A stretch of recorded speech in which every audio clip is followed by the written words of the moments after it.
Welcome back. You and I are about to dive into the wild world of Charming and the Beast, so hit that subscribe button. Your support keeps us going, so let's get into it. Alexa has a bit of a crisis on her hands. You see one day she woke up completely covered in thick fur. Now, Alexa is actually Lee, a girl from our modern world, who suddenly found herself trapped in another body within a distant kingdom.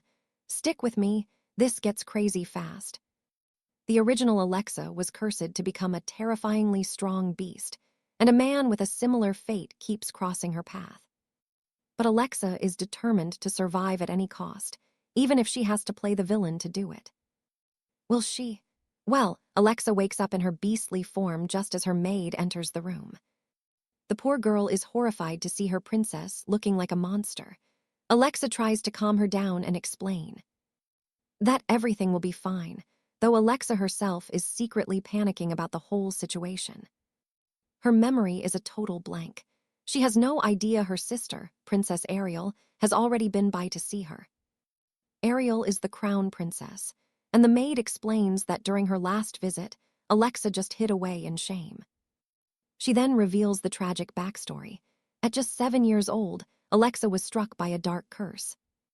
A wicked witch cursed her at the family villa, but our modern Lee has no memory of these events. She also forgot she is engaged at 18. Her fiancé is none other than Marquis Belford Harmon. As captain of the Royal Knights, he is the most handsome and sought after bachelor in the entire kingdom. But the maid drops a bombshell. The engagement is failing because Ariel is secretly having an affair with Belford. Apparently, Belford absolutely loathes Alexa. Talk about a toxic family dynamic, right? Alexa comes up with a plan. She has her maid, Lily, create a sugar paste to spread over her fur. Stick with me. You're about to see Alexandra finally shed her beastly look and look human once again. At Willow Manor, she gathers her 10 remaining servants to make it clear that the rules are about to change. The head chef prepares a massive feast of rich, heavy foods, way more than any normal lady could ever eat. Turns out, this unhealthy diet was specifically designed for Alexandra by her very own sister, Princess Isabella. Alexandra hates that her staff still takes orders from her sister, so she declares herself the only true master here. Lillian and Jane immediately get to work on her makeover, determined to transform her into the realm's greatest beauty. Now, pay attention. This is the moment where she truly begins her legendary transformation into a stunning noblewoman. 3 months later, she is completely unrecognizable and is even taking full control of the estate's messy finances. Looking at the ledger, Alexandra realizes things are far worse than they seem. Is Isabella trying to bankrupt her? I know what you're thinking. There's no way her sister is that cruel. Well, Isabella is coming to visit.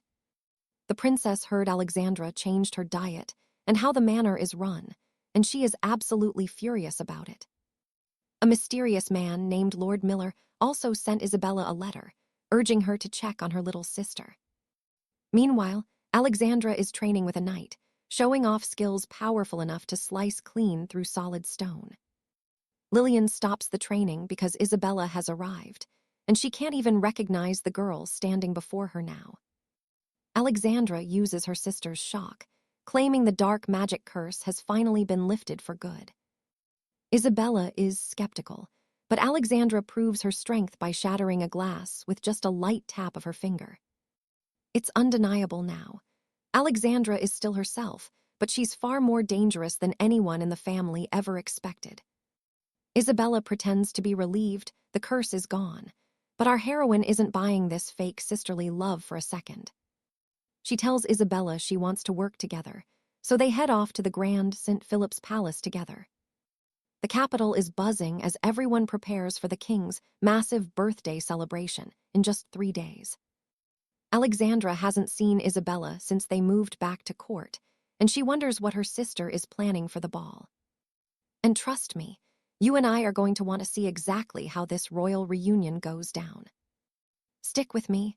Lady Aris just gave Alara a new handmaid named Rose, but the girl is being as incredibly rude as possible to Alara, reminding her of her lowly status. I guess that is one way to make sure your maids behave. Yikes. Now pay attention. On the gala day, Alara reveals a stunning gown specifically meant to spite Lady Eris's pride. When Alara walks in, the whole ballroom falls silent. She looks breathtaking in her new dress, and even the king agrees as she greets him for his birthday. Trust me, you and I are going to love this. The king is speechless, claiming Lady Althea's stunning transformation is a divine gift from the goddess Seraphina. It's a blessing for Valoria. Stick with me, because as she greets her sister, things get very interesting. Althea locks eyes with a dark-haired stranger. Suddenly, her younger brother, Prince William, grabs her arm.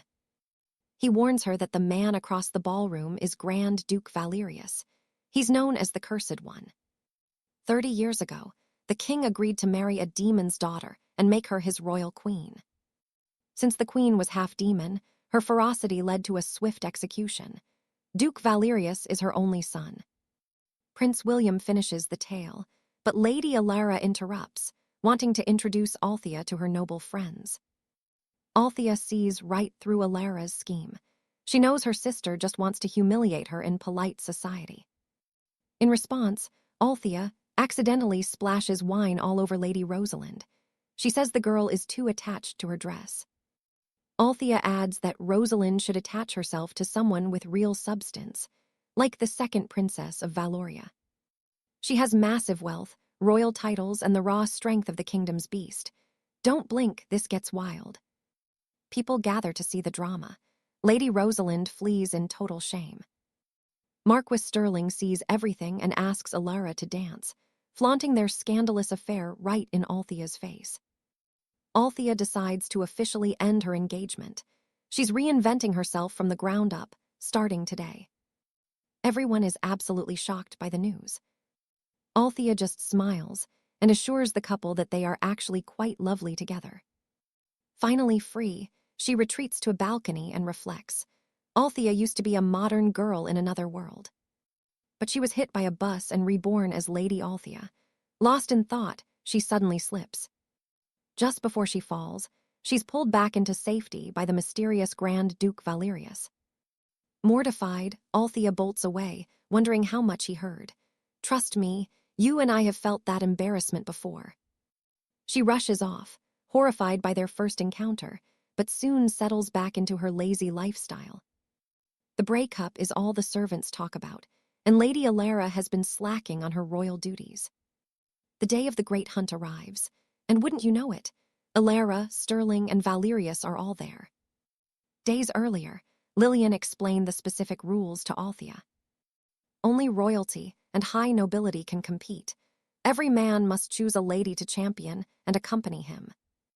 The team with the biggest catch wins.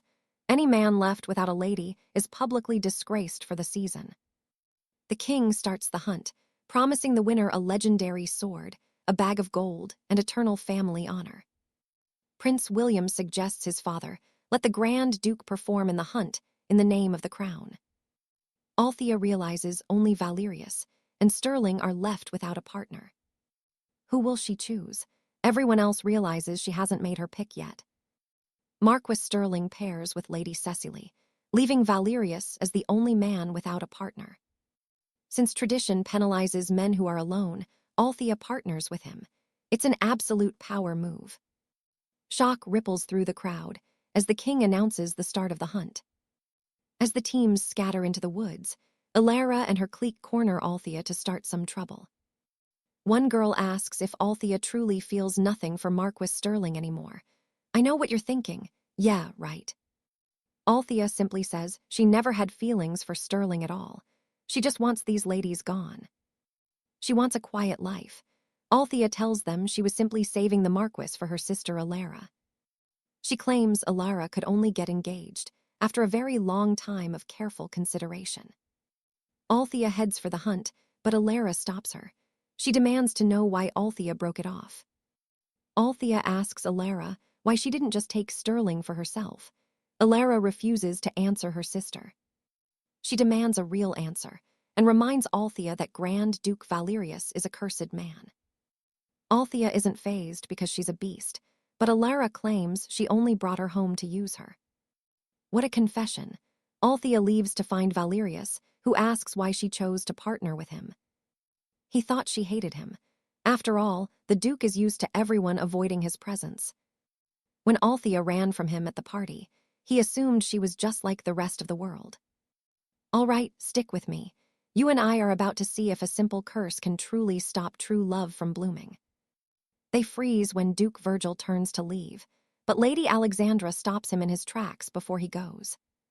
She ties her handkerchief to his bow as a favor before he heads off to the royal hunt.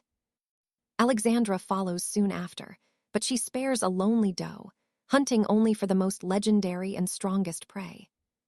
Things get messy when her horse bolts, leaving her stranded and struggling in the thick forest thicket. Forced to trek on foot, she eventually discovers a massive tree towering over the forest floor. She scales it quickly, finding other competitors huddling together at the very top. They have laid a treacherous trap to sabotage the Grand Duke's performance in the competition. Alexandra swoops down like a hawk, demanding they explain their pathetic little scheme. Stunned, the nobles try to act tough, threatening her for dare interrupting their secret meeting. She instantly silences them by pinning a dagger right next to his trembling head. Terrified, they spill the plan, the traps and the spy hidden near the Duke. Alexandra ditches them to find the Duke, racing through the woods with a strange urgency. Wait, is she actually starting to fall for our mysterious Duke, or is it just the adrenaline? Distracted by her thoughts, Alexandra doesn't even notice that she has wandered into a swamp. An hour passes and she's sinking fast, until Marquis Bedford finally arrives. Bedford curiously inspects her sinkhole. He looks annoyed, so she quickly explains that other nobles set this trap for her.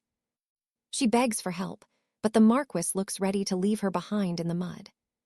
Is she doomed? Not if Bedford has anything to say about it. He breaks the spell, explaining it was just a simple trick of magical erosion. She refuses his hand, so he just hauls her out of the mud himself as she gasps. Right then, Duke Virgil arrives, looking confused at the sight of them both. You could cut the tension with a knife. Bedford is not happy. She explains her predicament, while the two lords continue their intense, staring match.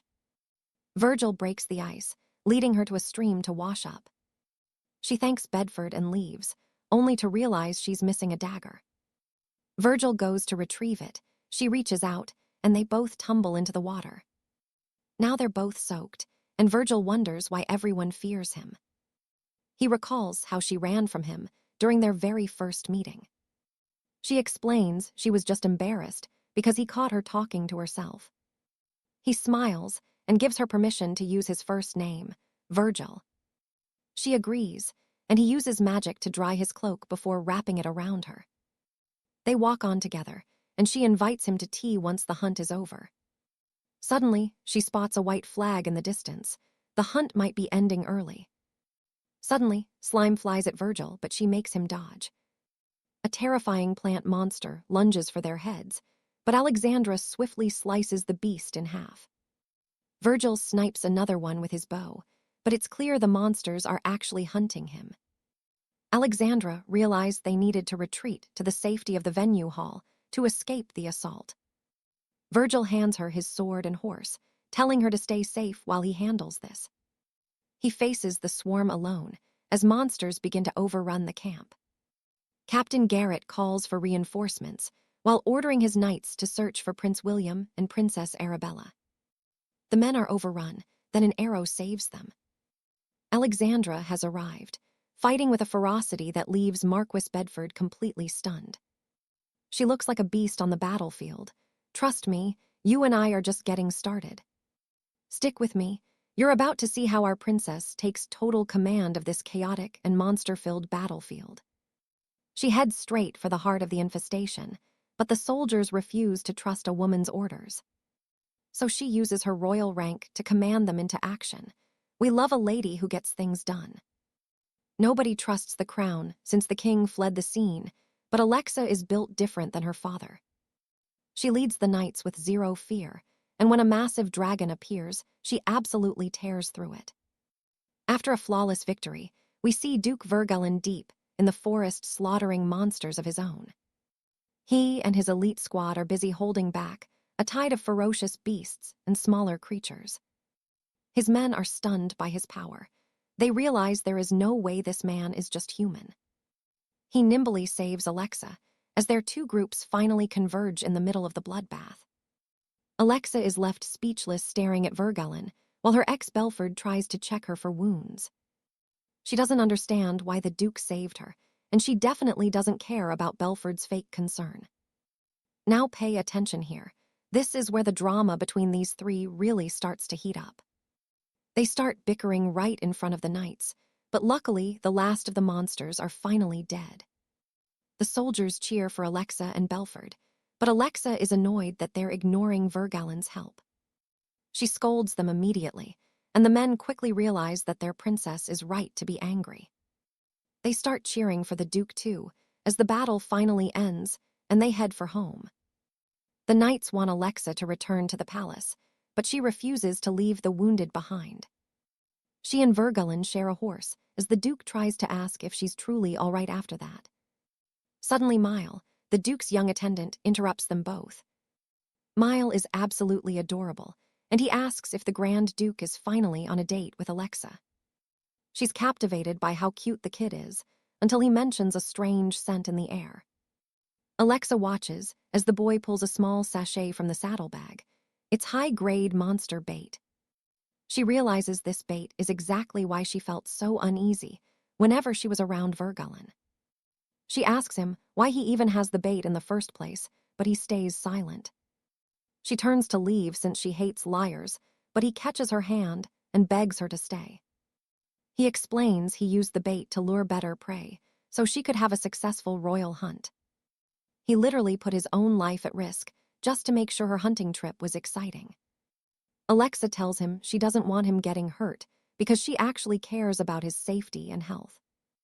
You and I can see it. Is our cold princess finally falling for the Duke? It's been 2 weeks since she woke up in this body, and her old life is fading. She's actually happy about it, because being a princess beats working a minimum wage job any day. She definitely has a point there. Being a royal beats a minimum wage job any day. Her maid Lily brings news about the mysterious satchel and the merchant who sold the bait. The man is a wandering merchant and has already left the kingdom, making him impossible to find. Alexa wanted a gift for the Duke, but now she needs a new plan for his present. Lily also mentions the king is calling for her after the monster attack, so she heads out. At the palace, she meets her father along with Duke Manhwa and Count Gerald Abigail. The king gets straight to the point. A new monster is attacking the border. Every other squad has failed, so he wants Alexa to go out and handle the threat personally. She stays silent, making the king nervous, so he tries to use her ex as bait. He tells her Belford will be there, hoping she'll go just to spend time with the Marquis. When she reminds him he tells her to use this trip to fix their relationship.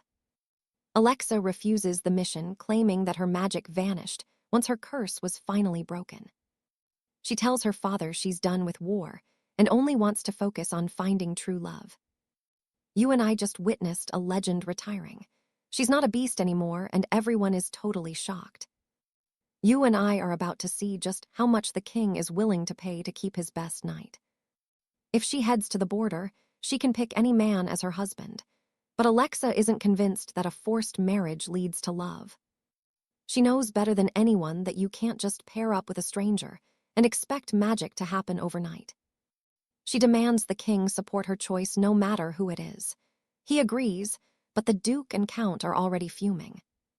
They claim she's abandoning her sacred duty to the kingdom of Felipe just to satisfy her own personal feelings. Now pay attention, because Alexa isn't holding back. She snaps at the nobles, reminding them of their pampered, sheltered lives. While they enjoyed their luxury, she was bleeding on the front lines for Felipe. The men have no idea what to make of her. They can't believe this is the same girl who used to obey their every whim without a second thought. Thinking they can appease her, they claim her legendary strength and military rank will make finding a partner incredibly easy. No matter who he is, they promise she'll get her man. Alexa smirks and asks if they truly mean those words. When they swear she has total freedom, she drops the bomb. She chooses the Duke's own son, Lord 𝒆'𝒏. The room goes silent, but the king is desperate. He'll agree to anything just to get Alexa back on that battlefield. The Count and Duke try to protest, calling her selfish once again for demanding such a high-status match. Alexa cuts them off, warning the king that these men are toxic, poisoning both his court and her own mind. Realizing they've lost this round, the nobles storm out, leaving Alexa alone with the weary king for a private talk. He begs her one last time to fight for the crown. She agrees, but only on one very specific condition. She wants to be paid a fair price. Alexa is tired of working for free and demands cold, hard cash. I know what you're thinking. Is she just being greedy? No, she needs the nobles to see how much the king values her. If they see the gold flowing, they'll finally give her the respect she earned. Money talks in this kingdom after all. The king knows this won't be cheap. Alexa wants 2,000 gold for every monster she slaughters at the border. She wants to bill him per kill, and honestly, she has every right to make the royal treasury hurt for her labor. They finally give in. Alexa leaves with a smirk, promising to send the bill for the upcoming hunting competition very soon. As she exits, the nobles gossip about her new attitude, while Lord 𝒆'𝒏 is busy making his own servants nervous. They want to know when he's finally leaving the estate, but before he can answer, a messenger named Miles arrives. Alexa has sent a letter. She has invited 𝒆'𝒏 for tea, and he doesn't waste a single second to send a reply. His staff is shocked by his speed. A few days later, the king summons 𝒆'𝒏 to give him a new assignment. The king orders him to the border to clear out the monsters, but 𝒆'𝒏 asks for a little more time first. He claims he has urgent personal matters to finish in the capital. The king is annoyed, so 𝒆'𝒏 suggests an alternative. He tells the king to just send Prince Wilhelm instead, while he handles his business. Alexa is napping in her garden when a surprise visitor wakes her. It is Lord 𝒆'𝒏, ready for their tea date. He actually showed up early, which is honestly adorable. He tells Alexa that the king wants him at the border. He is supposed to squash the monsters there, but he assures her that Prince Wilhelm can handle it for now. He sits her down for tea, insisting that he is refusing to leave for the war zone at this exact moment. Alexa remembers he was supposed to be heading back home from the capital soon, but he has other plans. He promises he is staying for a few more days just for her, and Alexa cannot hide her genuine excitement. They have a perfect time, finishing their tea before wandering through the lush gardens together. He even asks her a question. He invites her to the capital festival. Alexa happily accepts, thrilled at the idea of a real date with 𝒆'𝒏. But the mood is ruined when Princess Ariel struts into the garden, followed by her usual annoying entourage. A maid scolds Alexa for using 𝒆'𝒏's first name, claiming only low-class nobles would be so informal with a duke. 𝒆'𝒏 shuts her down immediately, saying he requested it. He even forces the stunned Princess Ariel to apologize to Alexa. Ariel notes how suspiciously close they are, then has the nerve to ask 𝒆'𝒏 for a tea date herself. Alexa steps in to block her, and 𝒆'𝒏 shuts Ariel down by taking Alexa's hand and leading her away. He escorts her back to the palace. The next day, the two sisters sit for tea to discuss Lord 𝒆'𝒏. Ariel asks if she saw the Duke off when he finally left. Alexa confirms she did, maintaining her perfect composure. And trust me, you and I are dying to know how Alexa is going to handle her jealous sister's interrogation. All right, stick with me. You and I are about to watch the princess defy everyone for love. Duke Alistair invited her to the gala, but Princess Alara says no way. She is forbidden from going. Alexa snaps back that she does not need a hall pass, but Alara insists the royals have a mandatory ceremony. Alexa says she is choosing the Duke over her duties, and Alara finally loses it. Her mask completely shatters. She quickly backtracks, claiming she is just upset that her own sister is keeping secrets from her. Yeah, right. Alexa is not buying it. She tells her sister that everyone has secrets they would rather keep buried in the dark. She will not reveal her plans with the Duke, just like Alara hid her secret affair with Sir Arthur. It is the day of the festival. Alexa and Alistair meet in the town square, surrounded by the festivities. Everything looks stunning, but Alistair tells her to stay close. He does not want to lose her here. Such a noble gentleman. They share treats by the fountain, and she even feeds him some sweet ice. They are clearly falling for each other. Now pay attention. This is where the vibes take a very dark turn. While Alistair grabs more food, Alexa spots some shady figures. She wanders toward a stall selling rare weapons. There is a strange quill on the table that draws her in instantly. She buys it, but what is it? The merchant takes her gold and warns her, this is no ordinary tool. It is a weapon of pure power. Just as she grabs it, a noble brat named 𝒆'� interrupts. He is the spoiled son of an earl. He demands the quill, claiming only he knows its true worth. Then, the jerk actually snatches it away. Alexa is not backing down.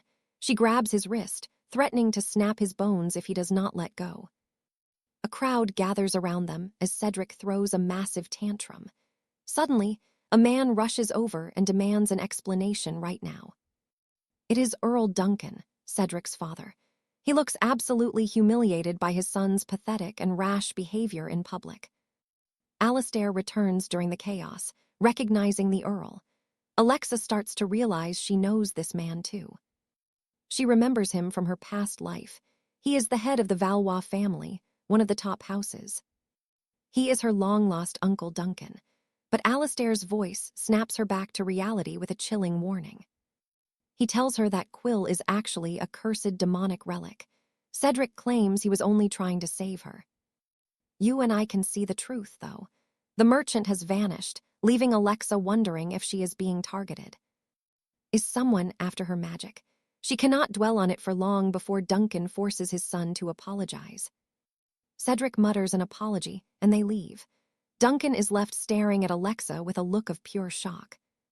He cannot believe his eyes.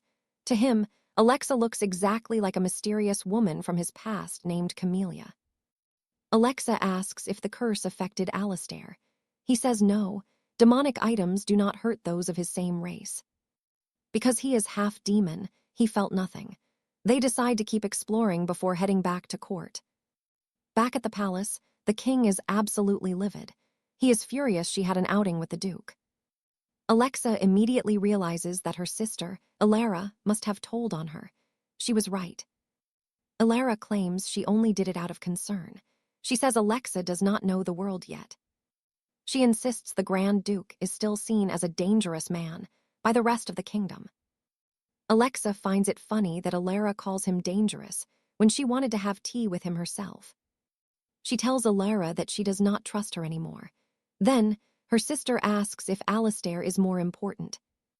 Alexa does not give a direct answer, but they both know. The truth is hanging heavy in the air. She warns Alara that if she continues to sabotage her happiness, their sisterly bond will be completely destroyed. She leaves her sister alone to think. A few days later, a mysterious visitor arrives at her door. It is none other than the powerful Earl Duncan. He has come to see her for an urgent talk. The Earl wanted a private word with Alexa. It has been a very long time since they last spoke as family.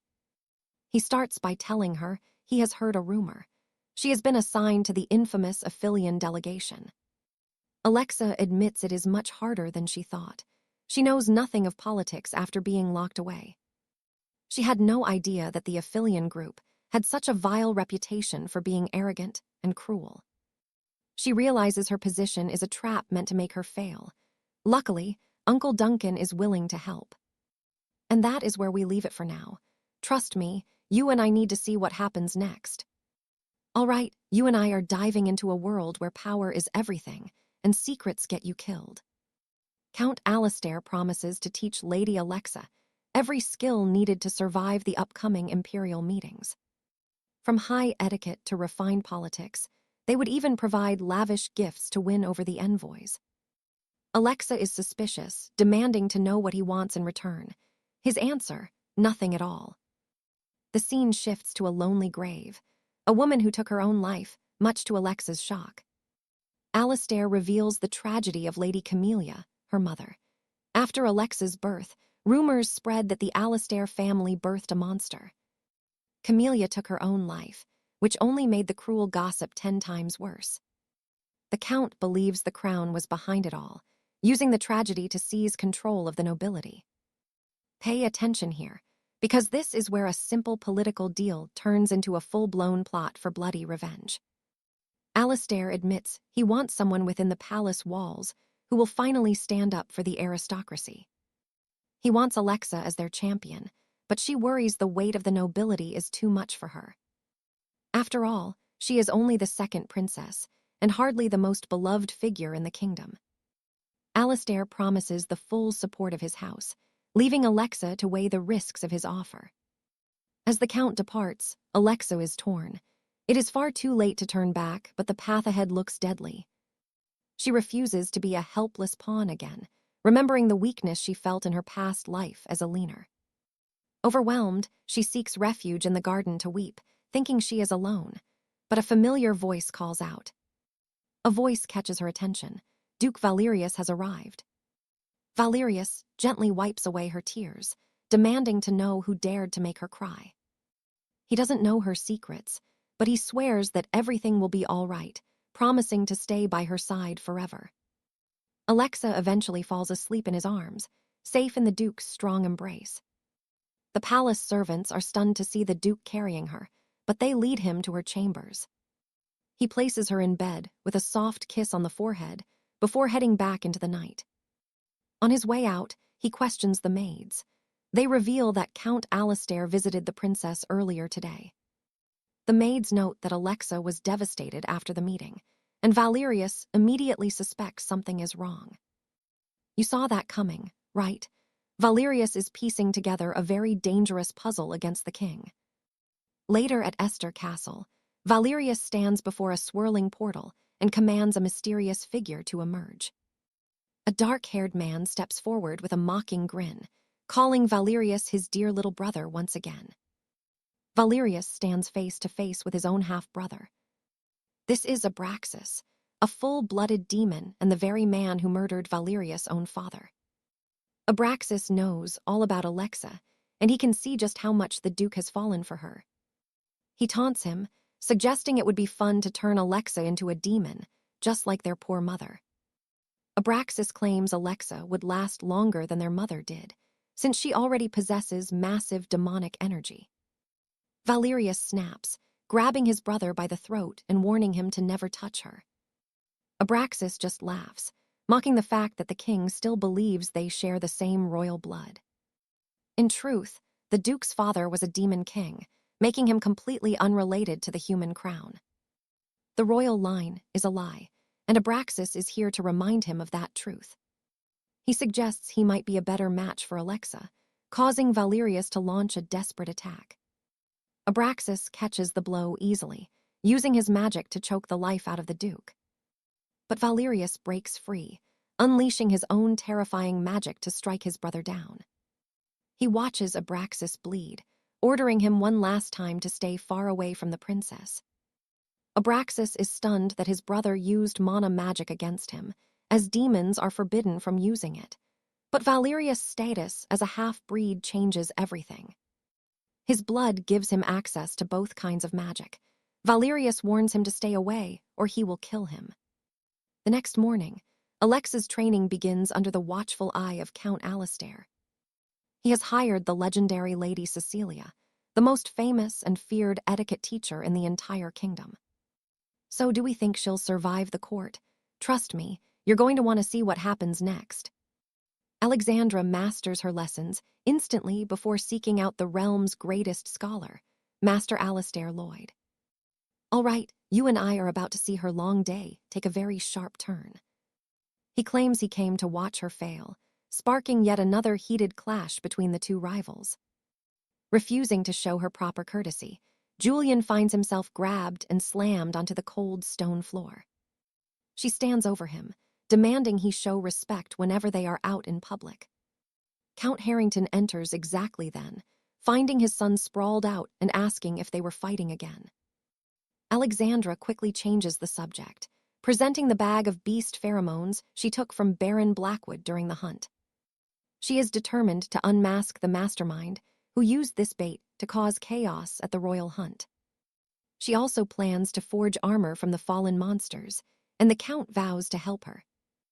As a final note, the Count questions her growing closeness with the mysterious Grand Duke Valerius.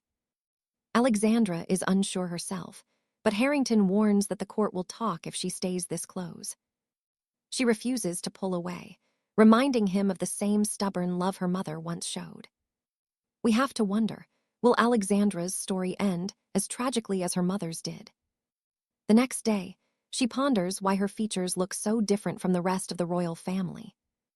Her deep thoughts are broken when Valerius arrives, and her face lights up with pure excitement. She suggests they visit a new tea shop her maid recommended, taking the Duke's carriage. As they board, the Grand Duke makes a romantic move that leaves Alexandra completely breathless. This brings back the Count's warning, prompting her to ask Valerius what their relationship truly is. Valerius struggles to find the words, admitting he is actually terrified to even define what they are. Feeling crushed, Alexandra walks away and spends the next few days ignoring the Grand Duke completely. Eventually, she steps into the gardens, realizing she has been hiding away long enough for Liloc's season to pass. On her path, she crosses with Valerius once more. She tries to flee, but he catches her. He begs for one more chance to explain himself. "Stick with me, this part is really emotional." Valerius explains that his love could become her greatest weakness, and he never wants to hold her back. He knows she is rising in the world, and fears he can never reach the same high standing as her. Because he loves her so much, he is actually willing to let her go for her own success. "Seriously, where can we find a guy like that? I know I am looking." He tells her he will accept whatever she chooses, but Alexandra decides to make the final move. She kisses him, sealing their love as official. Everything looks perfect, but darker games are being played. Late that night, Valerius meets his aide, 𝒆'𝒏, and asks how many Imperial spies are currently watching him. He orders every single one to be killed. 𝒆'𝒏 is stunned, begging the Duke to consider the consequences. Valerius does not care. He wants the Emperor's focus on himself to keep Alexandra safe from harm. He then orders 𝒆'𝒏 to summon his wife to the capital. Now, what kind of scheme could he possibly be planning? Later, the couple meets for a palace tea date, but 𝒆'𝒏 interrupts with urgent news for the Duke. 𝒆'𝒏 is shocked to see the princess there, and Valerius quickly dismisses him to speak in private. Days later, Alexandra travels with Julian to the Lord Chancellor's Grand Forum, where the kingdom's elite gather. Every young noble will be present, so Alexandra must make an impression that no one will ever forget. Julian reminds her to maintain her royal poise while focusing on the intense political debates ahead. He promises to back her up, even if he is only doing it because his father commanded it. They enter the massive hall, which is already packed with young aristocrats from every corner of the realm. They greet Lord Chancellor Abernathy before taking a moment to tour the grounds before the debates begin. Lady Isabel and Lady Seraphina, those noblewomen from the royal hunt, pay her a visit just as a sharp voice calls out. It is Princess Arabella, complaining that whenever they meet, all they ever seem to do is fight. Alexandra taunts her sister, asking if she is going to tattle to the king about her etiquette again. As the tension rises, the bell rings. "You and I are ready for this." "All right, you and I are about to see what happens when a princess with a secret weapon faces a room of arrogant nobles." The Chancellor kicks things off with a heavy topic, the brewing tension with the neighboring Philip Empire. An envoy is expected soon, and while things seem peaceful on the surface, the political waters are getting dangerous. This empire is the kingdom's biggest threat, and getting too close might mean losing their sovereign pride for good. Can Alexa navigate this political minefield? Tempers flare as every noble in the room starts shouting their own opinions. Most of them are hungry for blood, demanding war and dragging Alexa into it as the kingdom's secret beast. They think with her on the field, victory is guaranteed, but their calls for violence are getting out of control. Alexa tries to bring some logic to the table, but these hot-headed lords just won't listen to reason anymore. She warns them the empire has grown strong, even pointing to their shrinking debt as proof of their rising power. Her argument is sharp and cold, proving that the empire is far from the weakling it used to be. If war breaks out and they lose, every man in this room will see their fathers dead or imprisoned. The room goes dead silent before a recess is called, giving Alexa a chance to catch her breath outside. But as she walks the halls, she hears a nasty commotion coming from a nearby room where the lords have cornered 𝒆'�. They're fuming because Alexa's sharp wit made them look like absolute fools during the royal debate. Now they want 𝒆'� to pay the price, beating and threatening the poor guy while his father watches on. Now watch this.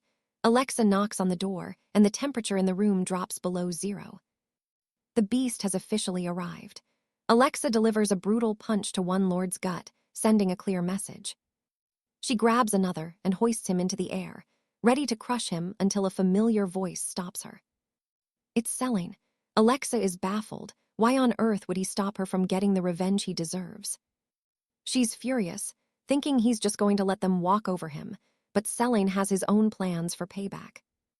He promises to handle his own vengeance, so Alexa steps back and turns her terrifying gaze toward the shivering nobles. She looks one right in the eye, letting him know that their blatant disrespect isn't going unpunished today. The young lord cowers, absolutely terrified of the monster standing before him. Alexa gives him a very specific order. He's to go to the most crowded plaza and publicly declare his undying love for her, or else. He flees with his friend, leaving Alexa to ask 𝒆'� if he truly hated her when they were kids. Back then, her curse and her mother's death had ruined 𝒆'�'s family status, making his childhood a living nightmare. He suffered for years at the hands of others because of his connection to her family's downfall. But 𝒆'� surprises her, saying he doesn't hold a grudge. In fact, he thinks her life was much harder. You and I both know she's been through hell, losing her mother and her very humanity in one tragic stroke. They head back to the debate, ready for the show. Suddenly, the young Lord Pepinu storms in late, practically throwing the Chancellor off his own podium to get attention. The entire room gasps as he shoves Lord 𝒆'� aside, but Alexa is just sitting back and enjoying it. He screams his love for Alexa at the top of his lungs, leaving every noble in the room speechless.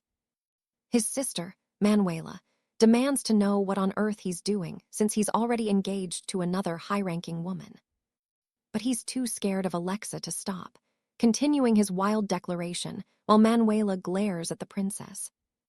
She knows her brother wouldn't throw his honor away for a simple crush, unless something was very wrong.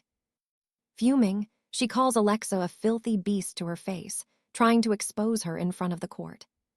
She shouts that everyone is being played, but Alexa just stands up and calmly asks to borrow some soldiers. With the Chancellor's permission, Alexa orders the immediate arrest of the screaming noblewoman for her blatant insults. Slander against the royal family is no joke, and Alexa isn't about to let this commoner cause a riot.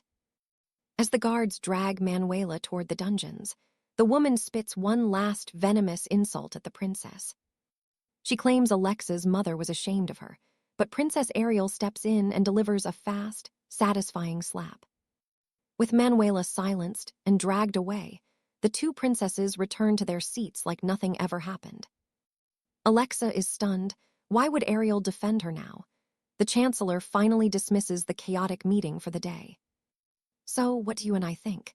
Is Ariel finally turning into an ally, or is this just another game? All right, stick with me because Lady Althea knows something is deeply wrong here. As she plots her next move, Duke Alistair approaches and invites her to tea as a formal apology. After the chaos in the debate hall, Althea accepts and finds herself sitting across from the Duke. In his private study, he thanks her for swaying the council's opinion against the looming threat of war. He wonders how she changed so suddenly, but Althea gives him vague answers to keep her guard up. Finally, the Duke makes a chilling move, suggesting that an entirely different soul is inside Althea's body. He asks if he's right, suspecting that she isn't the same girl the kingdom once knew. Althea is terrified. How could he possibly know her darkest secrets? He continues, reading her every reaction.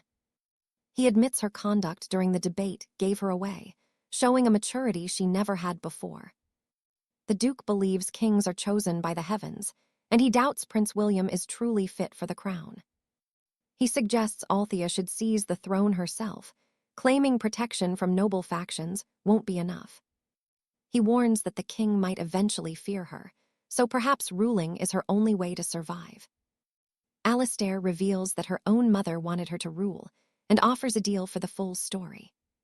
He promises to explain exactly what happened to her mother, Lady Catherine, if Althea agrees to work with him. She turns away, refusing his offer until he drops a bomb. Why was she reborn in this body? Althea freezes. Now pay attention, because he is about to reveal he knows her biggest lie. He claims he is the only one who knows she is an imposter and leaves her to think. With that threat hanging over her, Althea rushes to find Count Ulrich as he meets with other lords. She dismisses the men immediately, demanding to know if her uncle has been keeping secrets from her. Althea tells him about Alastair's offer and asks if he intended for her to break the social hierarchy. She wants to know if he truly wants her to disrupt the very foundations of the kingdom's power. He avoids a straight answer, simply claiming that everything he's done has been for her ultimate protection. But Althea refuses to be a puppet, her rage exploding into a brilliant blue aura of raw magic. Her power shatters the windows and scorches the documents as she screams about the treasonous plot she is in. Ulrich warns her to stop before she drains her life force, as reckless magic use is incredibly dangerous. Eventually, Althea stops, giving Ulrich time to finally explain himself. He says Catherine would have supported this rebellion after the miserable life she endured before her death. Althea begs him for more details, but he shuts down, citing the sacred bond with his sister. He says he shouldn't have spoken, so Althea resolves to find the truth about her mother herself. Ulrich vows to delay her search as long as possible, keeping her in the dark for now. By the next morning, Althea is overwhelmed. She wants to tell Sir Valerius everything, but she hesitates. I know what you are thinking. Could he still love her if he knew she was an imposter? She rides to his office, desperate for comfort but plagued by the fear of being truly rejected. She finds Valerius at his desk and surprises him by throwing her arms around him in a hug. He asks what is wrong, but she can't bring herself to confess the truth behind her reappearance. Admitting she is an imposter and part of a treason plot is just too much weight for her. Althea is terrified that Valerius won't accept her reality, and she simply can't bear to lose him. She whispers that she loves him, and they share a tender kiss before he senses something is wrong. He actually asks if she is tired of him, showing Althea a vulnerability she never expected to see. Althea asks if his love is truly unconditional. He promises that as long as she stays by his side, his heart will always belong to her alone. 3 weeks later, Althea heads to the Duke's manor to give her answer. She is shocked to find Benedict patrolling the halls and demands that he lead her to the Duke. She marches to the private study where Alastair is waiting, clearly relieved to finally see her arrive. Now stick around, because Althea is about to set the terms for a very dangerous new deal. All right, you and I are diving back into a royal drama where our princess wants the truth about her bloodline. Alexa needs to break her curse and find her mother, but she makes one thing clear to Lord 𝒆'𝒔. She is not joining his treason. She tells the old lord that while she will study kingship, she will not be his puppet in some bloody rebellion. By becoming a true candidate for the throne, she gains leverage without actually getting her hands dirty in his dangerous political games. Lord 𝒆'𝒔 is skeptical, even when she begs for answers about the curse. He flat out refuses to help her at first. He claims another person knows the dark truth, a mysterious figure who will seek out Alexa in the very near future. When Alexa pushes for answers, 𝒆'𝒔 drops a bombshell. This mysterious woman is the one who cursed her in the first place. Alexa demands to see her now, but the Lord refuses to budge, claiming there is absolutely no rush. So Alexa plays her trump card, offering up another perfect candidate for the crown who fits all his criteria, Marquis Belford. 𝒔 is immediately intrigued. Finally, the old man sees a path forward that actually works for his grand scheme. Now watch this. He agrees to summon the woman just so Alexa can get the answers she has been dying for. He hands her a necklace, explaining that their future meeting dates will be sent to her during every single one of her classes. Days pass, and the kingdom is in chaos. Lady Manuela's noble house is exiled for the ultimate sin, insulting the royal family. Rumors of the family's ruins spread like wildfire through the streets, just as Lord 𝒆'𝒔 arrives to check on our leading lady. He notices she has been acting strange lately. Alexa keeps the plot a secret for now, but she cannot hide her internal struggle. He pulls her into a tight embrace, promising to listen without judgment if she just lets him in on her secret. Alexa realizes her love for him is too deep for lies. She decides it is time to gamble everything on the truth. Will he actually believe her? Alexa finally confesses the most impossible secret of all. She is not the real Princess Alexa, but a woman from the modern world who simply wished for a more exciting life. She reveals that Lord 𝒔 knows she is an imposter and spills every detail of the rebellion he is planning behind the scenes. Terrified of losing him, she breaks down in tears, begging for his understanding. His silence is absolutely deafening in this moment. Finally, he leans in and kisses her forehead. He apologizes for letting her worry, acting as if it is all just stress. He treats it like a fairy tale she made up under pressure. But 𝒆'𝒔, do you really think this is just a story? You saw that, right? He knows the truth, but he does not care. He loves her regardless of who she is. Alexa is overwhelmed with gratitude, feeling a new sense of security, knowing this man will protect her no matter what happens next. Suddenly, a knock at the door ruins the mood. Their sweet moment is cut short by the reality of royal life. A carriage has arrived to take the princess back. Her lessons are starting, and she cannot afford to be late today. She tries to apologize for leaving, but he reassures her that her goals are the only thing that truly matters now. We honestly love a supportive king. This is top-tier romance. Alexa reaches the royal library for her lessons, confused as to why her mentor chose such a public place for their meeting. Lord � is nowhere to be found. She eventually falls asleep, only to wake up and see Marquis Belford looming over her. He asks what she is doing there, and when she explains her lesson is in the library, he tells her she is wrong. Belford informs her the class was actually moved to the auditorium. He decides to lead the way there himself. To her shock, Belford joins the session. He is staying for the entire lesson with Lord �, much to her annoyance. Afterwards, Alexa vents to 𝒆'𝒏 about her terrible day. Dealing with the Marquis is proving to be a nightmare. She is convinced Belford hates her. He picked fights throughout the entire class, showing zero hesitation in making her life absolutely miserable. 𒆆'� suggests that his constant arguing might actually be a clumsy way of flirting, but Alexa is not buying it for a second. He is stunned to hear she discussed this with 𝒆'𝒔, especially since their relationship has become so intimate and serious lately. 𒆆'� hatches a plan to reveal Belford's true feelings. Alexa just needs to make him truly hate her for a change. The next day, � finishes class with the two rivals. The air is thick with tension as they stand there in silence. Alexa has been going out of her way to annoy him, even resorting to kicking him under the table during their lessons. She asks if her teasing is becoming too much to handle. Belford just stares, his reaction not being what she expected at all. He tells her that while her face remains the same, her bratty behavior has not changed one bit since they were younger. He calls her irresponsible and claims she never admits her own faults, but as she looks at him, she sees something else. Belford looks sad, almost as if he misses their old bond. Trust me, this story is just starting. All right, you and I are about to watch Lord Belfort desperately cling to a past that no longer exists. Lady Alexandra dismisses him, insisting she has moved on, while gazing out at the commoners' market from their royal carriage.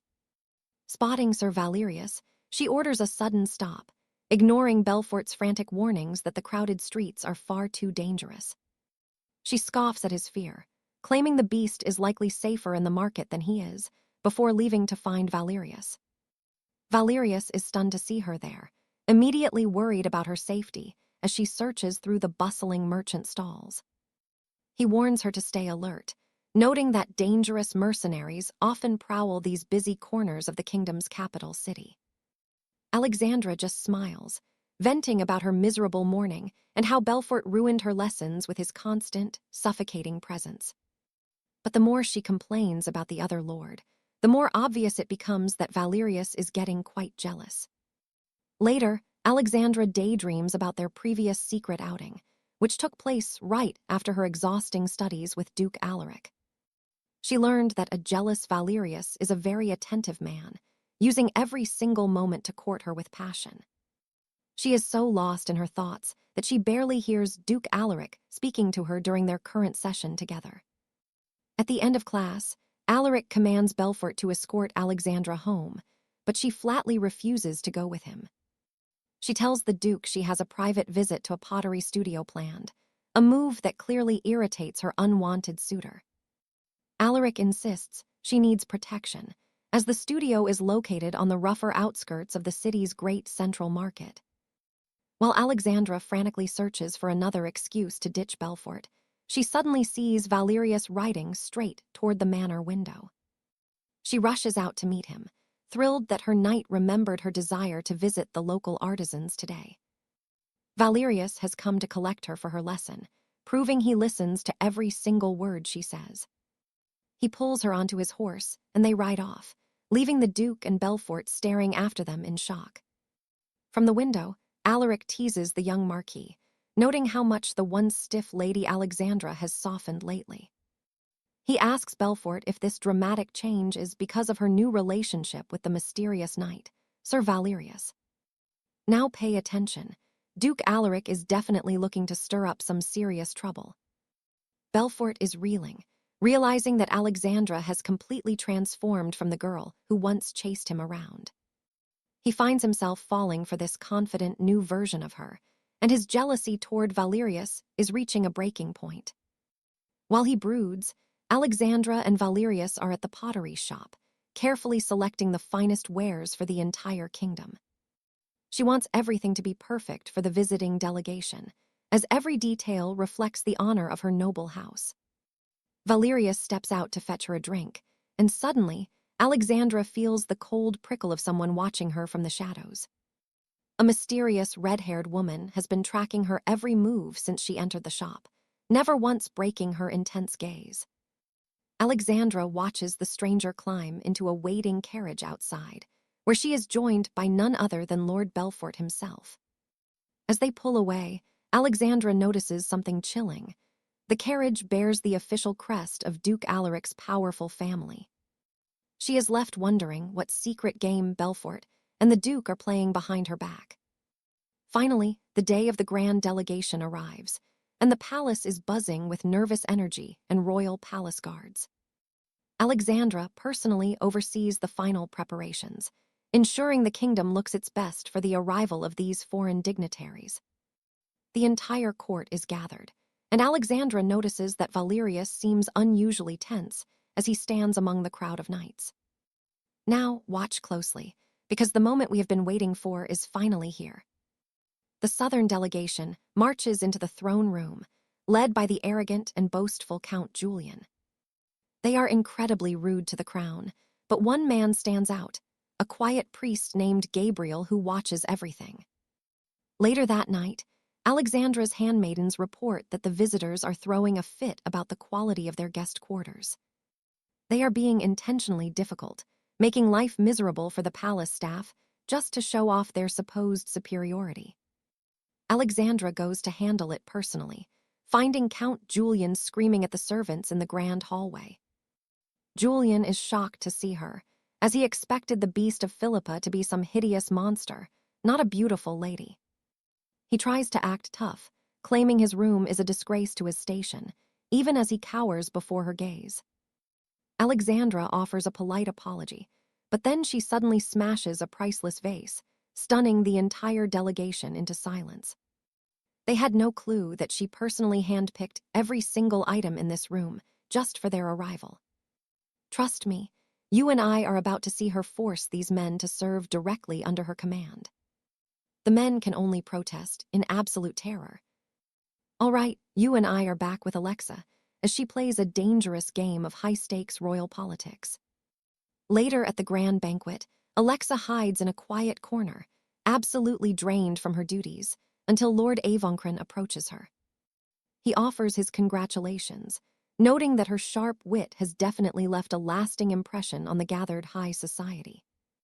But then he gives her a warning: smile more and look easygoing. A soft appearance gives the vultures much less to gossip about. As he departs, Alexa is left stunned, realizing she needs to follow his lead to survive this nest of vipers.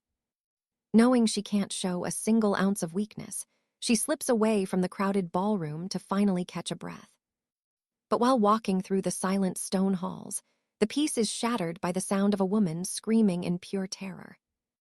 Now here is where it gets crazy. Alexa is about to walk into a total nightmare behind a cracked door. A disgusting nobleman is cornering a helpless maid. Alexa immediately sends for the other delegates to witness this filth themselves. The delegates follow her eagerly, foolishly thinking she has some kind of pleasant surprise waiting for them in that room. But when the Count and his men finally burst inside, the atmosphere turns cold in an instant. There stands Baron Sinclair, stripped to his underwear and caught red-handed. The delegation is furious, but Alexa is even more outraged. She calls him out for harassing her staff, declaring she is absolutely ready to go public as a witness to his vile crimes. This scandal would bring absolute international disgrace to the entire kingdom of Valoria. She demands they sign an ironclad contract pledging to commit 0 crimes while visiting her lands, or face the consequences. Only after they sign does her sweet mask return, and she casually walks away like nothing ever happened. She tells them to enjoy the party. Meanwhile, 𝒆'𝒔 heads outside for some fresh air. There he spots a familiar face disguised as a priest. It is his manipulative brother, Prince 𝒆'𝒔, lurking in the shadows. 𝒆'𝒔 is disgusted, but 𝒆'𝒔 claims he is only here to offer advice about his relationship with the young princess.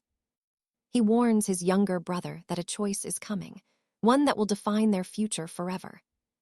He offers 𝒆'𝒔 a chance to join forces and seize control of the entire empire together. But 𝒆'𝒔 is not interested in his brother's dark schemes and flatly refuses to be part of his plan.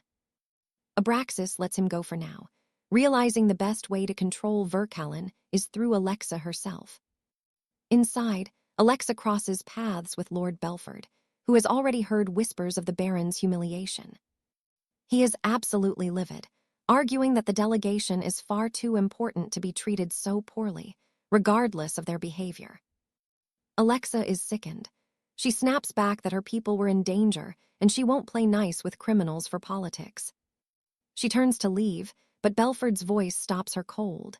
He wants things to go back to how they were. He claims that the more she puts herself in the spotlight, the bigger the target on her back becomes. He suddenly grabs her shoulders with an intense look, begging her to stay safe. But what is he really after? You and I, is he actually being sincere? Belford insists he only wants to protect her, but when she asks what he really means, he just says he is worried. Alexa tells him to stay out of her business, just as 𝒆'𝒔 happens to walk by the tense scene. She cuts the conversation short and heads to the gardens with 𝒆'𝒔 to escape the prying eyes. He asks what she and the Marquis were discussing so seriously. She explains the entire mess with the delegation. 𝒆'𝒔 admits he is feeling a bit jealous before pulling out a stunning, shimmering necklace from his pocket. It is a priceless family heirloom. She promises to cherish it forever as they stand under the moonlight. He vows to always stay by her side, protect her from every threat, and never let her go again. They are almost too cute. The next day, Alexa tasks her maid with finding a mysterious woman with crimson hair and eyes. She also asks about her sister, Ariel, who has been strangely absent since the meeting with the foreign lords. When she asks for dessert for her sister, she is shocked to hear that Ariel supposedly hates sweets now. This makes no sense. Ariel always had sweets ready for her. Alexa is confused but decides to drop it for now. She heads to the gardens for air and runs into 𝒆'𝒔, still hiding behind his holy man disguise. He introduces himself as Gabriel, acting with all the grace of a true man of God. Alexa feels something is off and tries to leave, but the stranger stops her for one more moment. And that's where we leave it. Trust me, you and I are not going to like this blessing. All right, you and I are jumping into a story where Alexa feels a strange force, suddenly blocking the high priest's reach. 𝒆'𝒔 stares in shock at his bleeding hand, realizing her necklace carries a powerful blessing from the Duke himself. The protection is meant to keep her safe from his own blood. 𝒆'𝒔 vows to find another way. His younger brother is the ultimate key to reviving demons in this world. While he plans, Alexa prepares for the hunt. She is joined by the delegation, but feels confused by their choice of woods, as they have no clear paths. Recent monster attacks have also left her on edge, especially with 𝒆'𝒔 and Belford attending. Alexa mounts her horse and follows the caravan, which stops at a local market before heading into the wild woods. As she rides, Count Sassoon pulls up beside her, mentioning that she looks like she is searching for a certain someone. She denies it, but her eyes are secretly searching for the Duke, who has moved to the back to keep distance. Alexa feels a bit lonely without him by her side, but she knows he is just trying to protect her reputation. He wants to avoid any scandalous rumors in front of the other nobles. He just wants her to stay safe. Despite her disappointment, the group continues their journey until they reach the village market. Once at the market, Alexa pulls her royal rank, insisting that as the second highest noble present, she should ride beside him. She claims it is only proper protocol for them to ride together, forcing her way to the back of the line. Now watch closely here. This is where the political schemes get messy, as Belford fears their closeness will totally ruin the rebellion. He decides he must find a way to separate Alexa from the Duke while they are out shopping together. 𝒆'𝒔 gently tells Alexa she does not have to stay with him, just to protect him from judging eyes. She tells him she is not doing it for duty, but because she is genuinely worried and wants his company. Belford suddenly interrupts their sweet moment, asking about the delegation. He warns her that being so close to the Duke will bring shame. Alexa is having none of it. She snaps back, telling him she doesn't care about public opinion or the approval of those who judge her. She has zero interest in pleasing Belford or Lord 𝒆'𝒔 and walks away. Belford watches them, feeling a sharp sting of jealousy. Is he actually starting to fall for the princess? Later, the party arrives at the hunting grounds. Count Sassoon asks Alexa to accompany him as they split up. She reluctantly agrees, and the Count brings along a young man named Philip to join them on the dangerous forest trail. Philip suddenly bolts ahead on his horse, leaving Alexa and the Count far behind in a cloud of thick forest dust. She chases after him and finds him clutching his injured ankle, but Alexa sees right through his act almost immediately. As she treats the prince, 𝒆'𝒔 and Sassoon arrive. The Count puts on a show of acting surprised. Sassoon pretends to be frantic, but the Duke is clearly not buying his performance for a single second. You saw that, right? The Duke is done playing games and uses his powerful dark magic to literally choke the lying Count. 𝒆'𝒔 gives a chilling warning to stay away before riding off to find Alexa. Philip asks how she knew his true royal identity, and she explains that the Count's obvious panic gave him away instantly. She asks what he really wants to talk about, knowing he rushed off into the woods for a specific reason. Philip suggests that she should leave her home in Felipe and come live in his kingdom of Ephyl. He mentions that his older brother recommended this exile, promising she would be treated far better there. He claims that in Ephyl, she would receive the respect and love she never got at the royal court back home. She would even be granted the high title of Duchess. Alexa refuses his offer just as 𝒆'� finally arrives.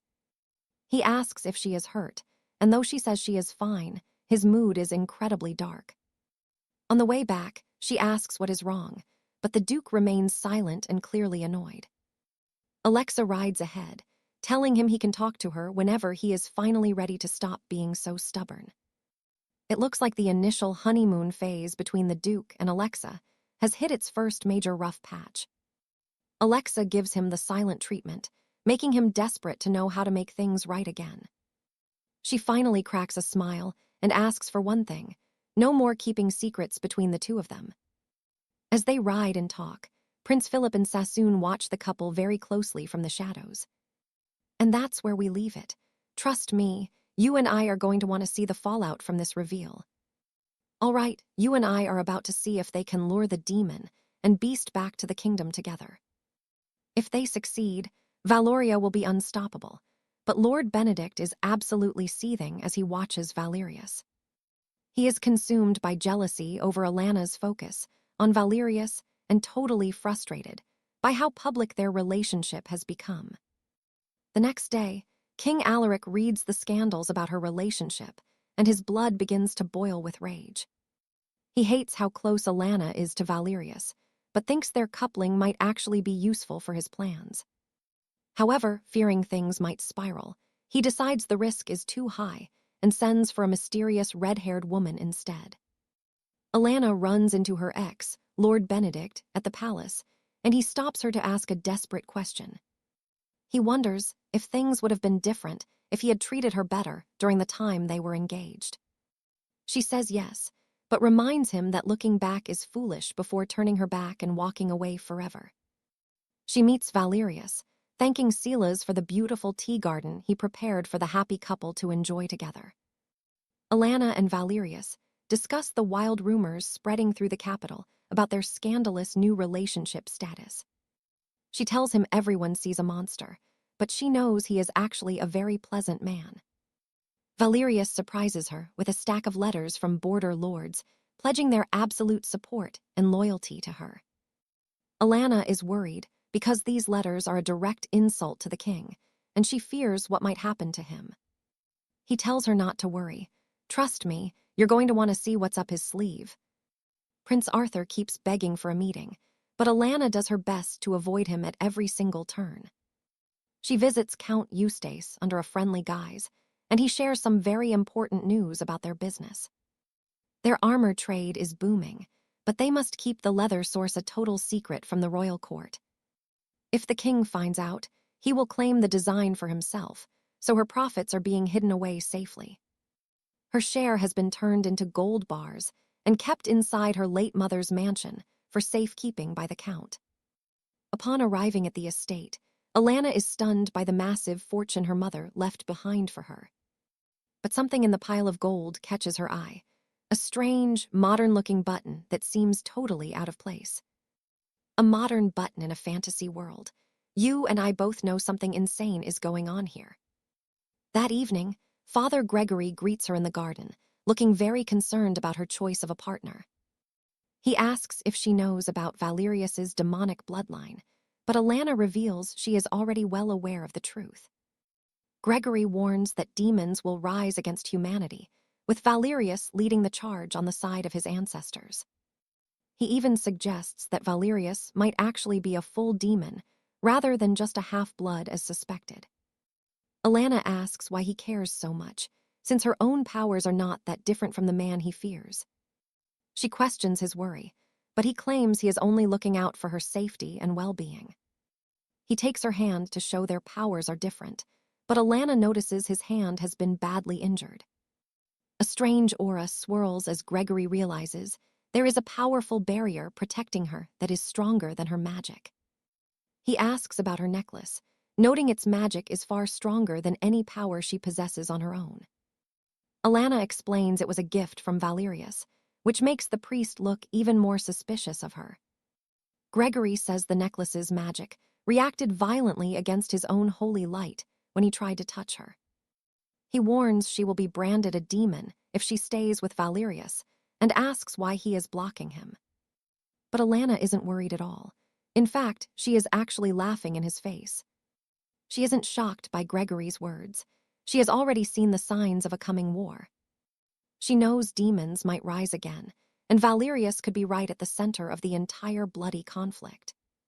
She asks Gregory what would even be so wrong about a demon uprising against a world that truly hates her. She feels no loyalty to Valoria, or the crown after everyone has mistreated her for so many long years now. Only Valerius was kind to her. Gregory is stunned by her cold honesty and lack of fear. He claims the necklace is just a collar used to chain her to Valerius like a dog on a leash. Alana feels protected instead and tells him that something about him has been bothering her for a long time. She asks why her shield reacted so aggressively to his holy blessing, if he is truly a righteous man of God. Gregory freezes, and trust me, you and I are going to want to see what happens next. All right, stick with me, because things are about to get very dark for our heroine Alexa. Belford warns Alexa to keep her guard up around Gabriel before revealing his new orders from Duke Avicron. The Duke wants him to escort her to the artisan quarter to source ceramics for the royal banquet.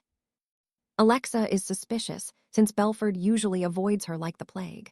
Something feels seriously off about this sudden change. Truth is, Belford is worried the Duke is pushing Alexa too hard in their plot against the king. She is still recovering from her reputation as a beast, and he fears the Duke's motives for this meeting. Belford hates that the Duke summoned a witch to reveal Alexa's past, but the Duke just scoffs at his hesitation. He points out that if Belford cared, he should have kept Alexa's heart. He needs a strong player on the throne. Later on, Alexa and Belford reach the edge of the artisan quarter to begin their search for the pottery. The air between them is thick with tension as Belford tries to start a conversation, but he fails miserably. Now watch this closely. While Alexa searches for the perfect gift, she finds a set with a violent design.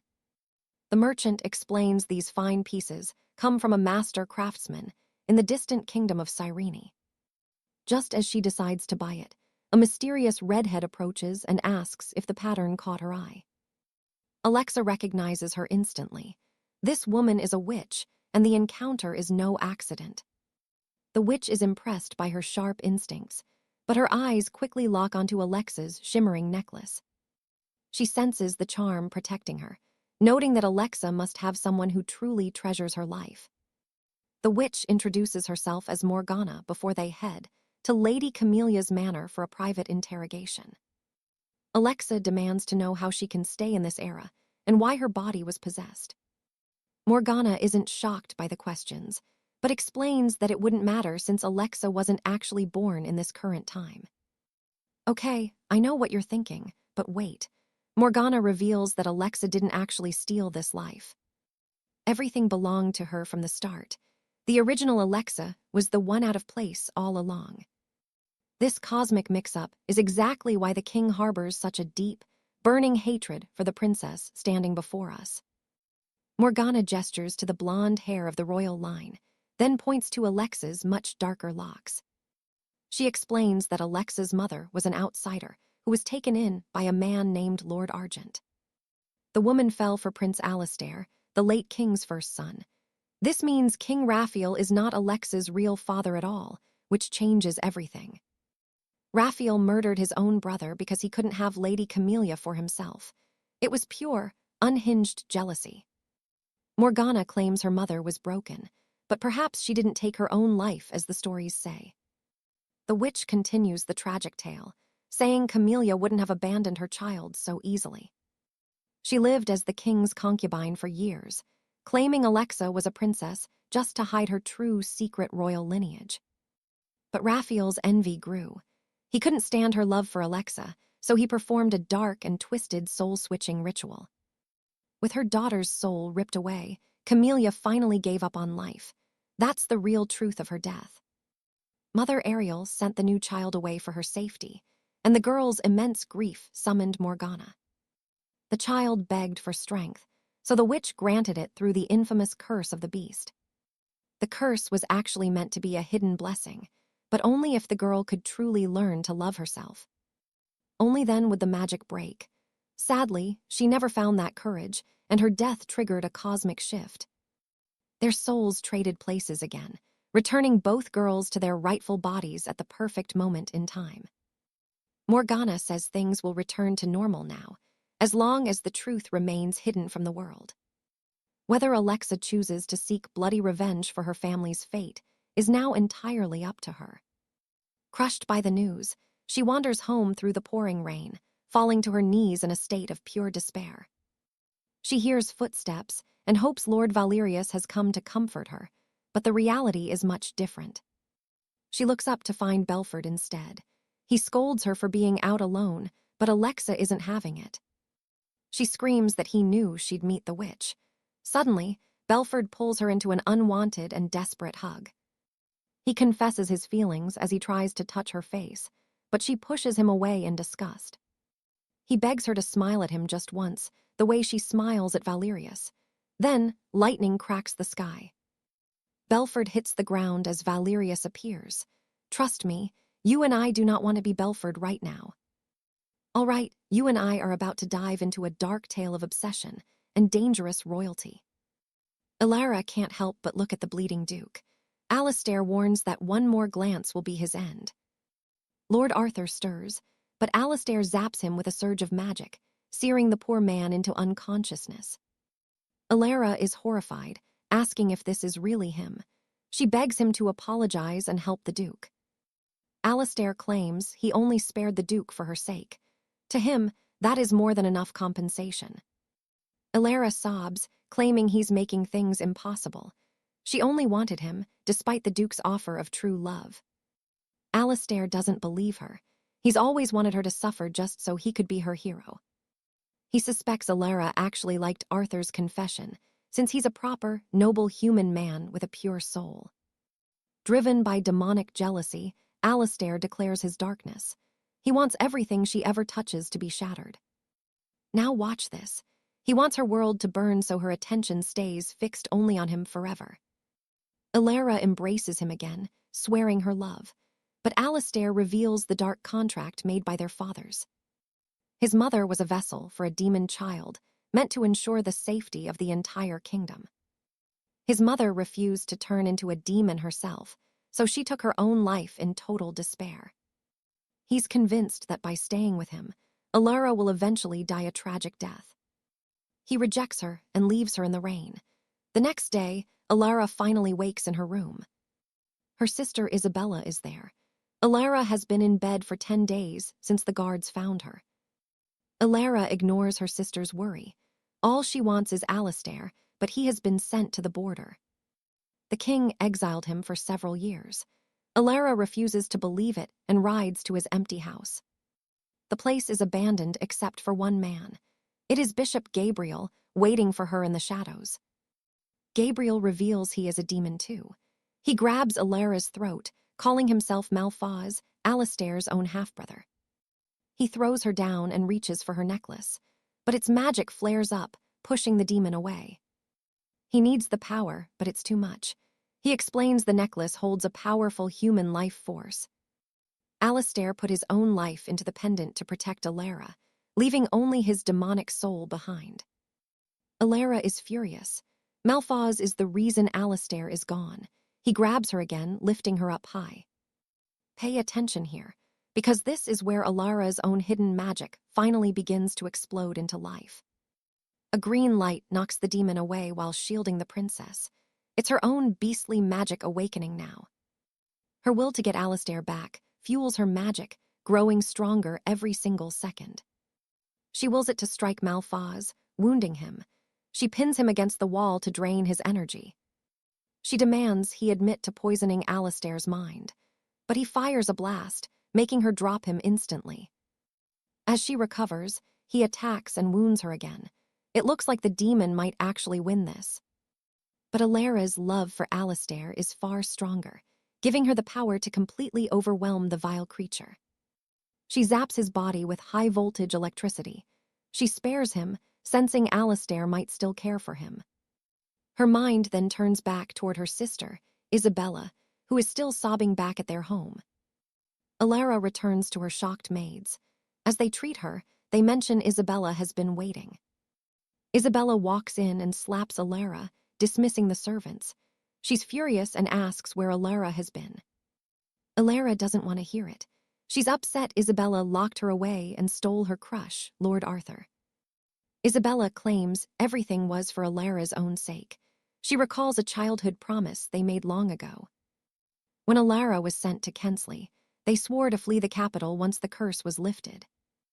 Isabella loved her sister deeply, feeling Alara was her only real connection. But Alara doesn't care anymore. She feels Isabella is just a stranger, and she made no such promise to this girl. She feels Isabella is just like Alistair, taking Arthur away so Alara would only look at her. As Alara turns to leave, Isabella stops her. The king has noticed the rebellion plot in court. He will launch a surprise attack tomorrow. Isabella has an escape route ready for her beloved sister. She begs Alara to run, because the king is fully prepared to kill her without any hesitation. Alara isn't worried, but trust me, you and I need to see if she survives the king's wrath. Stick with me, Alessa knows the truth. Alistair is her father, not Roderick, and she is now fully prepared to fight the king and his army, telling Princess Ariel this as she leaves the room. She warns Ariel that if she still thinks they are sisters, she must decide her next move. At Duke Averil's manor, his legions have gathered at key locations and are ready for the war. The rebellion is starting. Baldwin is shocked it's happening so soon, but the coming raid forces their hand. Everyone is in place, including Alessa, who met with Duke Averil just a few short hours ago. Determined to fight for Felicia, she plans a daring infiltration of the heavily guarded royal citadel. The soldiers must strike through the iron gate. Alessa then heads to Earl Ulrich's office with news. She warns him of the looming raid and treason charges. Ulrich simply resigns himself to the truth. He apologizes to Cedric for showing him such an ugly family side, but Cedric refuses to quit. Now watch this. Cedric asks Alessa for guidance, though she is only certain of her own path. Cedric and Alessa lead the battalion to the Iron Gate, with Sir Baldwin ready to command them. Alessa tasks him with winning over the king's knights, turning them to their side before the battle. This keeps him from the fight due to his injury, while keeping his noble hands completely clean. Alessa shows the lords a stolen royal decree, which orders their immediate execution without a fair trial. She tells Duke Averil to use his power as prime minister to finally impeach the tyrant king. At dawn, King Roderick orders his general to bring him the severed heads of Averil and Ulrich. He watches the Iris Palace closely to ensure Alessa stays put, surrounding her home with elite mages. He plans to sell her magic to Prince Philip of Ophelia instead of killing her right away. The royal guards find Earl Ulrich's manor empty. They find the exact same silence at Duke Averil's. While they search, the citadel is attacked. The rebels fight ruthlessly, protected by their powerful monster armor. Alessa orders the soldiers to disarm the knights as they finally make their way through the gate. Alessa reaches the throne room with ease, standing tall as she stares King Roderick down with fury. Roderick is confused, thinking she was trapped. He tries to stall, begging her to fight for him. Alessa shoots a mage down, taunting the king about the rebellion's chance for success. The royal mages unleash their magic at Alessa, but her shield reflects the spells right back. The building shakes violently. The sheer force of magic has the entire palace on the verge of collapse. Let's pause here. Alessa stays behind and sees a vision of Mona as the palace starts to crumble. Mona casts a spell, sending her outside immediately. Once she recovers, a knight instantly accuses her of treason. He claims she is with the rebels, while Alessa and Roderick argue about whether she tried to kill him. A soldier suddenly runs up, announcing that the Ophelian army has launched a massive surprise attack. Things just got real. They have even captured Prince William, who was attempting to negotiate with Ophelia. The enemy is about to enter the capital, but King Roderick is too focused on his precious throne. Sir Baldwin's voice booms over the chaos, telling the men that their homeland is being stolen. Alessa has protected the realm all along. so surely the men will face the Ophelian army first. Alessa tells Cedric and Baldwin to regroup the troops, allowing any who wish to flee to leave. She reminds them that she will always protect Felicia, and she has never once lost a fight. You feel that too, right? The knights realize she is right and reformed to fight the invaders. Alessa orders the soldiers to take the king inside and hold him captive until the war ends. The prince and emperor of Ophelia march into the capital, surveying the devastation and chaos around them. A fighter warns them that Alessa is lying in wait, but he is suddenly silenced by a shot. The royals look up to see Alessa standing on a high tower, her bow aimed straight at them. She rains arrows down on the enemy, clearing a path for her own soldiers to charge forward. Trust me, you and I are about to witness an ending that is absolutely legendary. The emperor fires back, but she catches the arrow. They fire another, but this time the arrow. You and I are diving straight into the climax, where Lady Alexandra faces a lethal flash of emerald magic. When her eyes open, blood stains the floor, but it is not hers. Sir Valerius stands there, shielding the girl. He crushes the arrow with his bare hand and tosses the traitorous maid aside, shattering every enchanted blade in sight. Alexandra panics over his injury, but he heals instantly. She demands to know why he finally showed his face. He pulls her into a desperate embrace, confessing that staying away was a torture he simply could not endure anymore. She flicks his forehead, calling him a fool. She has wanted him by her side this entire time, obviously. If he had just been honest from the start, they could have avoided all this misery and broken hearts. She does not care about his demonic blood. He needs to stop running, or she will choose someone else. Now watch this. Valerius drops to his knees, vowing eternal loyalty and love if she will only let him stay. Alexandra smiles, knowing exactly what her knight must do next. She has one final, bloody task for her protector. Her command is chilling.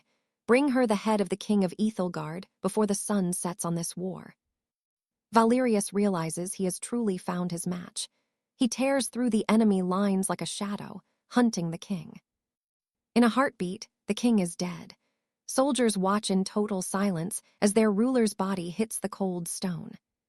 Sir Valerius holds the king's head high as the palace burns. The Great War is over, and King Roderick has fallen. The tyrant is locked away. It turns out he had been hoarding gold and planning a secret escape the entire time. Dark secrets of his crooked deals emerge. One day, Alexandra visits his cell to confront the man she once called father. Roderick is furious.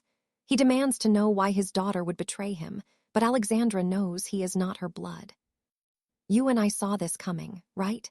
She reveals the truth of her reincarnation and how she ended up in this world. Soon, Alexandra takes the throne, with her sister Lady Alara standing loyally by her side during the ceremony. At the coronation feast, the sorceress Morgana appears. She offers to break the beastly curse on Valerius once and for all. But Alexandra refuses. Without that power, they never would have survived. Morgana realizes the new queen has a very good point. The sorceress vanishes, leaving the two lovers alone as Valerius makes his way through the crowd toward his queen. They share a quiet moment, exhausted but happy. Alexandra mentions she has finally made peace with her only sister. Valerius has handled his own family, too, locking his brother away so he can never threaten their kingdom or peace again. The rebels and allies celebrate the dawn of a new era. In the middle of it all, Alexandra kisses her knight. She whispers that he can never leave her side, because she is never giving up on the man she loves. And that is the end of Charming and the Beast. You and I just witnessed a truly wild royal romance. If you enjoyed this journey, let us know in the comments. Tell us what other epic stories you want us to recap next. Do not forget to like and subscribe to help the channel grow. Until next time, have a great day.